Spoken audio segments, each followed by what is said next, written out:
여러분 안녕하십니까? 중국 소식을 발빠르게 전하는 팅동입니다. 중국 안방에서 치러진 항저우 아시안게임에서 한국 경기를 직관한 중국 축구 팬들은 자국 선수들과 다른 한국 아시안게임 대표팀이 보여준 플레이에 완전히 매료되었습니다. 심지어 어떤 중국 팬들은 한일 결승전이 끝나고 매체와의 인터뷰에서 90분이 왜 이렇게 빨리 지나간 거냐, 연장전까지 가서 두 팀의 플레이를 더 오래 즐기고 싶었다, 언제 다시 집 앞에서 이런 경기를 직관하겠냐라며 솔직한 심정을 내비치기도 했는데요. 이번에는 한국 성인 대표팀이 지난 카타르 월드컵에서 프랑스를 잡는 대이변을 선보인 튀니지를 상대로 무려 4대 0이라는 놀라운 스코어로 승리를 거두자 중국 언론과 축구팬들이 또 한 번 큰 충격에 사로잡힌 듯 보였습니다. 중국이 특히 한국의 경기에 높은 관심을 표하는 또 다른 이유는 바로 하필 11월에 한국과 중국 홈에서 월드컵 아시아 지역 2차 예선을 치러야 하기 때문인데요. 벌써부터 중국은 한국과 대결할 생각에 두려움을 느끼고 있는 듯한 모습입니다. 중국 매체들은 일제히 한국의 대승 소식을 전하며 11월에 있을 북중미 월드컵 아시아 지역 2차 예선에 대한 전망을 내놓고 있습니다. 아울러 베트남을 2대 0으로 잡고 잠시 승리의 기쁨에 취해 있던 중국 언론들은 다시 냉정한 현실로 돌아와 자국 축구에 대한 한탄도 빼놓지 않고 있는데요. 중국 매체 왕이스포츠는 한국과 일본 빛났다, 1억 5천 유로의 공격진들이 빠졌는데도 세계적인 강팀들과 4골 넣고 대승, 중국은 여전히 의기양양해 자화자찬하고 있다라는 제목의 기사를 통해 이번 A매치 기간에 중국은 베트남, 우즈벡과 평가전을 잡았다. 첫 번째 평가전에서 중국이 베트남을 2대 0으로 물리치자 각계각층에서 축구에 대한 자신감을 되찾았고 심지어는 대표팀까지 기쁨에 젖어 있다면서, 하지만 다른 동아시아 대표팀들의 활약을 본 후 우리는 중국 대표팀의 활약에 더 이상 기뻐할 수 없게 되었다고 지적한 뒤 일본과 한국은 이번 A매치 기간 평가전 상대로 강력한 상대들을 찾았는데 일본이 캐나다를 4대 1로, 한국이 튀니지를 4대 0으로 꺾는 결과를 만들었다. 캐나다의 FIFA 랭킹이 44위, 튀니지가 29위, 일본이 20위, 한국이 26위. 한국과 일본이 상대 팀들보다 순위가 높긴 하지만 이렇게 압도적인 스코어는 한일 양팀의 실력이 우리가 상상하는 것보다 훨씬 뛰어날 수도 있다는 의미이다. 한일 모두 에이스를 출전시키지 않았고 이들까지 모두 경기에 나섰다면 양팀의 공격력은 한 단계 더 높아졌을 것이다. 한국과 일본은 월드컵에 꾸준히 진출하는 팀에서 월드컵에서 조별리그를 통과할 수 있는 팀으로 성장했다. 동아시아 세 팀이 첫 평가전에서 모두 승리하며 우리 모두에게 밝은 미래가 있는 것처럼 보이지만 한국과 일본은 세계적인 팀을 이긴 반면 우리는 아시아 10위권 밖에 있는 팀을 이겼다. 중국과 베트남의 경기가 끝나고 우즈벡도 베트남과 평가전을 가졌는데 경기 결과는 2대 0으로 갔지만 우즈베키스탄의 경기 내용이 훨씬 좋았다. 베트남은 하프라인을 넘지도 못했다. 그러니 우리는 긴장을 늦추거나 우쭐거려서는 안 된다라며 불안감을 조성하면서 경각심을 촉구하고 나섰습니다.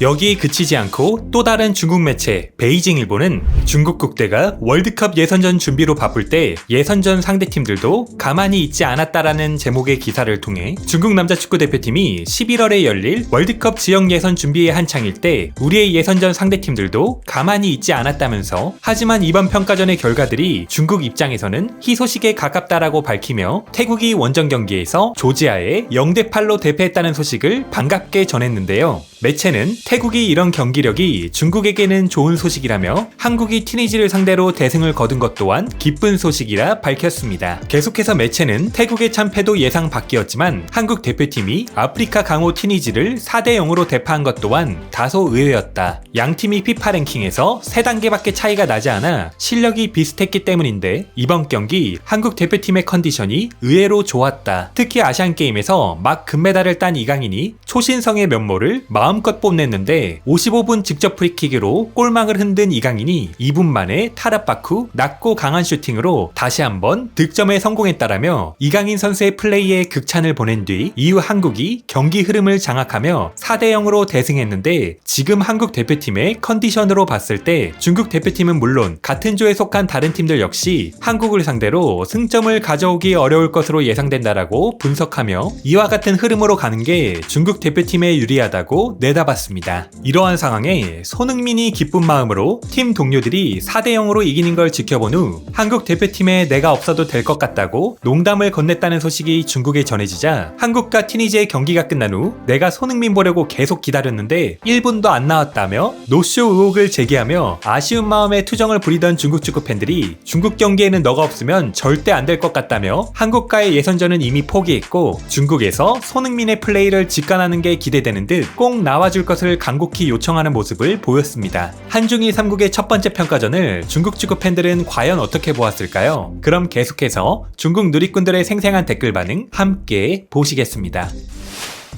구독, 좋아요 부탁드리겠습니다. 다음 달 중국 팀과의 월드컵 아시아 예선전에서 손흥민이 올까요?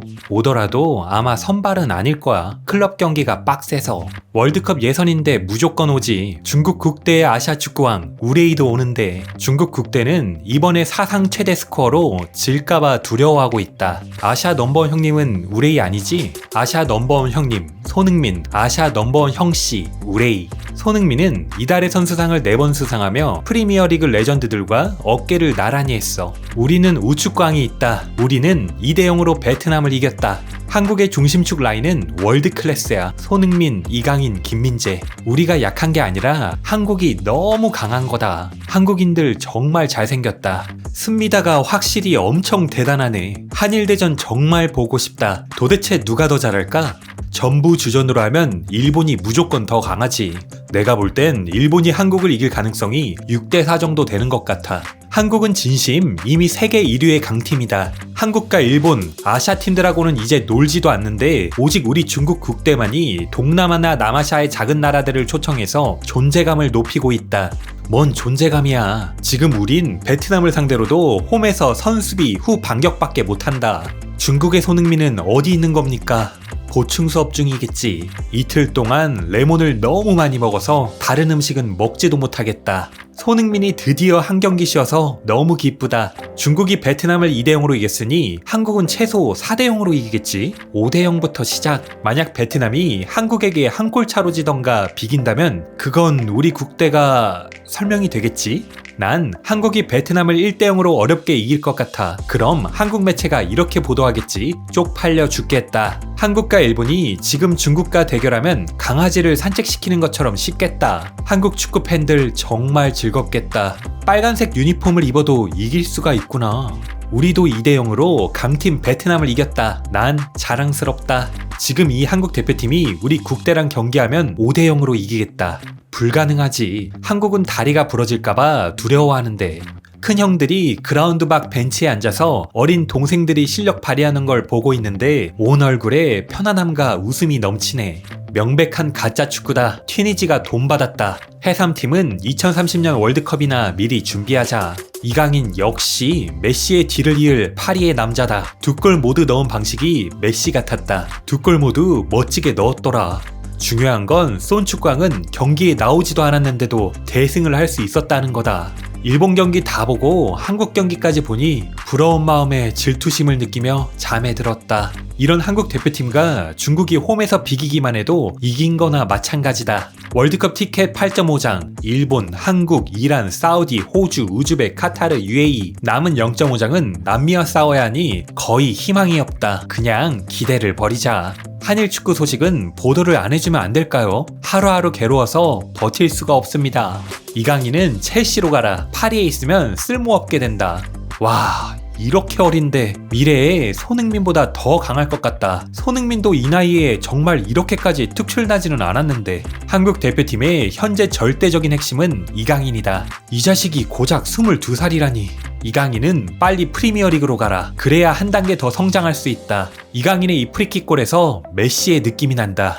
한국 대표팀은 승리로 자신감이 배로 늘어났고 그들은 뛰어난 연계 플레이와 공격 능력을 보여줬어. 이 경기는 그들에게 완벽한 워밍업이 되었고 다음 경기를 위한 좋은 초석이 되었어. 중국 국대가 놀라서 오줌까지 지렸다. 앞으로는 한국과 평가전을 진행할 기회조차 없겠다. 경기장 위에서 일부는 경기장 밖에서 10년간 공들인 것이다. 중국 슈퍼리그 용장 김민재 얘기는 왜 없는 거야? 한국과 일본이 약팀들을 가볍게 제압한 건 놀랄 일이 아니다. 중국 국대는 강적과 용감하게 싸워 이기며 위용을 과시했다.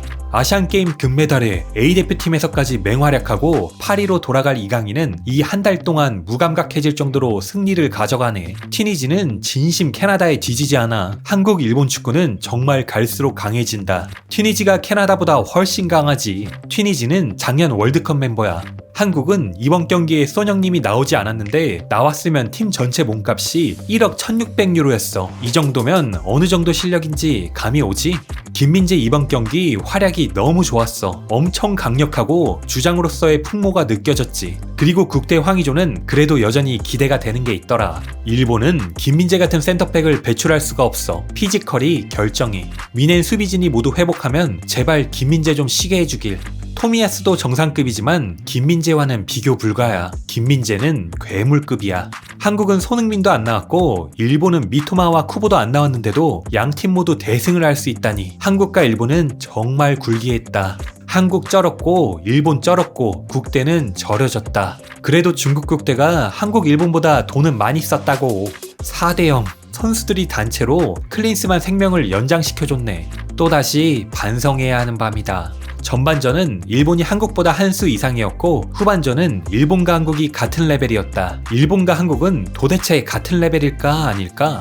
한국은 확실히 일본과 같은 레벨이 아니야. 한 단계 정도 낮지. 한 경기만 가지고는 문제를 설명할 수가 없어. 한국과 일본이 대결하면 한국이 무조건 이긴다고 할 수 없는데 일본은 가볍게 이길 수 있어. 한국은 중요한 포지션에 스타 플레이어들의 퀄리티가 일본보다 높아. 이론적으로 손흥민, 이강인, 김민재 이 조합이면 수많은 전통 강팀들을 만나도 지지 않지. 하지만 일본이 전체적인 실력과 전술에서 한국보다 높아. 클린스만의 현재 수준은 일본 감독에 안 되거든.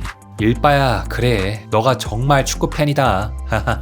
중요한 건 클린스만 수준이 별로라는 거야. 클린스만 이 수준 진심 뭐냐? 이강인은 천부적인 재능이 너무 강하다. 공방일체, 슈팅, 크로스 모두 최정상급이야. 튀니지는 결코 약하지 않아. 게다가 거의 다 주전이었어. 다음 베트남전에는 손흥민, 김민재 모두 나오지 않아도 되겠어.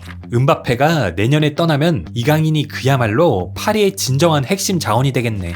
우리 국대는 베트남과 막상막하였는데 한국과 일본은 월드컵 진출팀들을 가지고 놀았다. 오늘의 팅동TV는 여기까지입니다. 가짜 뉴스가 아닌 팩트만을 전달드리는 팅동TV를 구독과 좋아요로 응원 부탁드리겠습니다. 그럼 행복한 하루 보내십시오. 감사합니다.